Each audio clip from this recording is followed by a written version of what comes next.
हमारी आंखें दुनिया की ओर खुलने वाली बेशकीमती खिड़कियां हैं। ये हमारे आसपास की सभी चीजों को समझने, उनके साथ जुड़ने और उनका लुत्फ उठाने में हमारी मदद करती हैं। लेकिन कभी कभी हमारी अनमोल रोशनी पर कुछ रोगों जैसे कि ग्लूकोमा के कारण ग्रहण लग जाता है। ग्लूकोमा को दृष्टि के खामोश चोर के नाम से भी जाना जाता है और यही चिंता का एक बड़ा कारण है। ग्लूकोमा आपकी आंखों को किस प्रकार प्रभावित करता है, यह समझने के लिए पहले यह जानना जरूरी है कि हमारी आंखें काम कैसे करती हैं।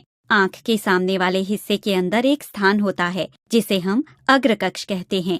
यह अग्रकक्ष कॉर्निया, आंखों की पुतली के सामने वाले हिस्से को ढकने वाली एक पारदर्शी परत तथा आइरिस, आंखों का विशिष्ट रंग इसके कारण होता है कि मध्य स्थित होता है। एक साफ पारदर्शी द्रव जिसे एक्वस ह्यूमर कहा जाता है, इस अग्रकक्ष में बहता रहता है। एक स्वस्थ आंख में यह द्रव थोड़ी थोड़ी मात्रा में लगातार बनता रहता है और इसकी उतनी ही मात्रा लगातार बाहर निकलती रहती है। लेकिन ग्लूकोमा में यह द्रव बाहर उतनी तेजी से नहीं निकलता जितनी तेजी से इसका निर्माण हो रहा होता है। यह द्रव एक विशेष ऊतक ट्रेबेकुलर मैश वर्क, यह आइरिस तथा कॉर्निया के जुड़ने के स्थान पर स्थित होता है, के जरिए बाहर निकलता है।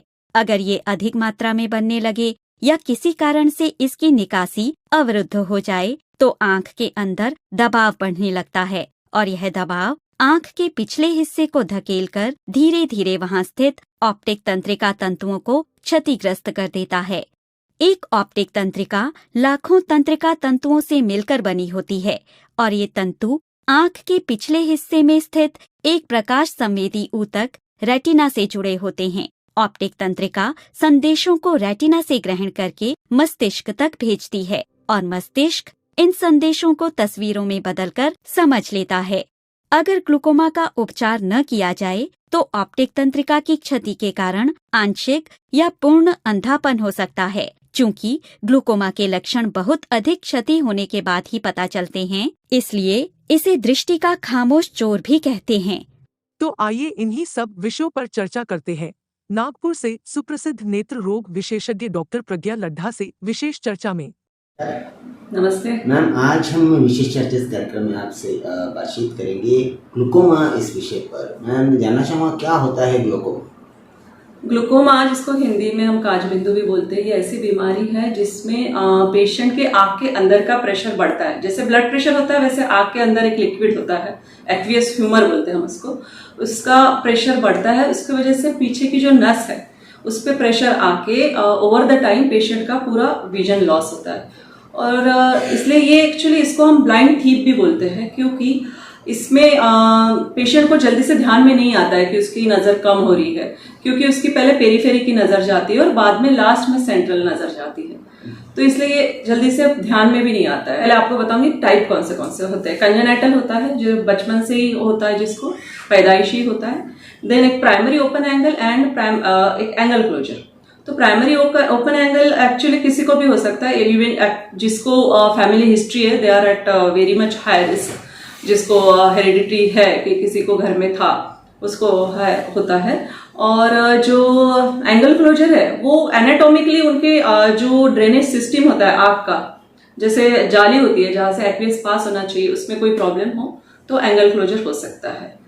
तो इसके वजह से फिर पेशेंट को सिम्टम्स में जैसे एंगल क्लोजर हुआ तो उनको सीवियर हेडेक होता है और वॉमिटिंग हो सकती है और आई पेन भी होता है। ये सब लक्षण है।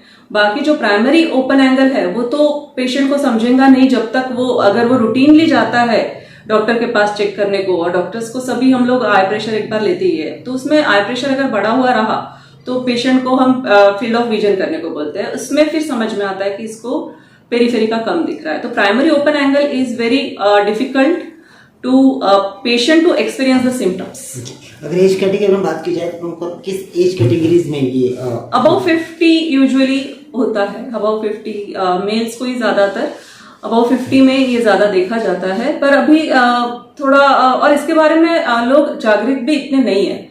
लोग आजकल तो इवन चश्मे के नंबर के लिए भी लोग ऑप्टिशियंस के पास जाते हैं, चश्मे का नंबर लेके आ जाते हैं। एक डिटेल वर्कअप हर एक ने एक साल में एक बार अबव 40 करा लेना चाहिए। और स्पेशली जिसको फैमिली में काजबिंदु का हिस्ट्री है, दादी नानी, किसी को भी पप्पा वगैरह, उन्होंने तो डेफिनेटली हर साल एक बार करा लेना चाहिए। जैसे आपने बताया कि जानकारी का अभाव है, हाँ जी। ठीक उसी तरह निग्लिजेंस का भी बहुत बड़ा वातावरण अपने यहाँ चलता है। आंखों को अगर कुछ भी अगर होता है तो आदमी निगलेक्ट कर देता है कि बाद में देखा जाएगा, डॉक्टर के पास क्या जाना, छोटी सी तो बात है। तो ये चीज़ की हद तक घातक हो सकती है इंसान के लिए। मैंने तो बहुत सारे, मैंने यूजुअली जब भी ग्लॉकोमा देखे वो लेट स्टेज में ही देखे हैं, जितने भी आते हैं, and then we are helpless, we can't do anything, ऐसा हो जाता है। ओनली 10%, 10 से भी कम ही आ जाते हैं थोड़ा सा पहले डायग्नोस होके, और उनको हम मेडिकेशन से हम ये करते हैं, ट्रीट करते हैं। और मेडिकेशन भी मैक्सिमम मेडिकेशन 3 ड्रॉप्स, अगर 3 ड्रॉप से भी अगर वो नहीं होता है तो उनको सर्जिकल ट्रीटमेंट ही लगता है। जी मैम, उपचार पद्धति की अगर बात करें तो ग्लूकोमा के लिए कौन कौन से उपचार पद्धति फिलहाल में अवेलेबल है? ग्लूकोमा के लिए उपचार पद्धति, एक तो टॉपिकल ड्रॉप्स, आई ड्रॉप्स डालना है पेशेंट को, और दूसरा सर्जरी। जिसको टॉपिकल ड्रॉप्स को जो रिस्पॉन्ड नहीं करता है उनको हम सर्जरी के लिए एडवाइस करते हैं। मैक्सिमम 3 मेडिकेशंस, उसके बाद अगर नॉर्मल प्रेशर बताती हूँ, नॉर्मल प्रेशर 10 से 22 होता है, अगर 22 के ऊपर प्रेशर है तो ड्रॉप देते हैं। एक ड्रॉप से अगर नहीं कम हो रहा है तो फिर दूसरा तीसरा ड्रॉप। और लेकिन अपने यहाँ ऐसा है कि ड्रॉप डालने का भी कंप्लायंस पेशेंट का बहुत कम है। जैसे हम उनको समझाएंगे कि ये ड्रॉप आपको रेगुलरली डालना है, पेशेंट नहीं उतना रेगुलरली डाल पाता है, क्योंकि ग्लूकोमा के मेडिकेशंस ऐसे हैं जो एक बार चालू हो गए तो लाइफ लॉन्ग डालना है, ऐसा नहीं है कि बीच में ही बंद कर दिया। तो ये रेगुलरली डालना होता है और पेशेंट उतना कंप्लायंट नहीं रहता है, तो इसलिए फिर surgical option is also good. Ma'am, जैसे आपने बताया सर्जिकल ऑपरेशन भी इसका एक भाग है, लेकिन ग्लूकोमा को पूरी तरह ठीक नहीं किया जा सकता, ये भी एक पार्ट है। तो उसमें क्या सर्जिकल ऑपरेशन के बाद में ग्लूकोमा पूरी तरह ठीक हो सकता है? ग्लूकोमा पूरी तरीके ठीक नहीं होगा, लेकिन ग्लूकोमा की सर्जरी अगर करेंगे या ड्रॉप्स बराबर डालेंगे तो जो डैमेज हो चुका है वो तो गया, वो अपना वापस नहीं आ सकता, क्योंकि ये नस है, नस का रीजनरेशन नहीं होता है। अगर लेकिन जो आगे का जो डैमेज है वो हम नहीं, यानी उसको हम कंट्रोल में ला पाएंगे। So drops and surgery are just damage control, it will not treat, अरे it will not treat in the sense it will reduce the pressure but it will not give the vision back. Okay, channel के माध्यम से आप ऐसे जो लोग हैं जो आंखों को लेकर बिल्कुल नजरअंदाज ऐसा उनका बिहेव होता है, या जो कांच बिंदु को लेकर चिंता में है, ऐसे लोगों को क्या एक मैसेज आप चैनल के माध्यम से देना? मैं उनको बोलूंगी कि देखिए, चिंता करके तो कोई हासिल होने वाला नहीं है।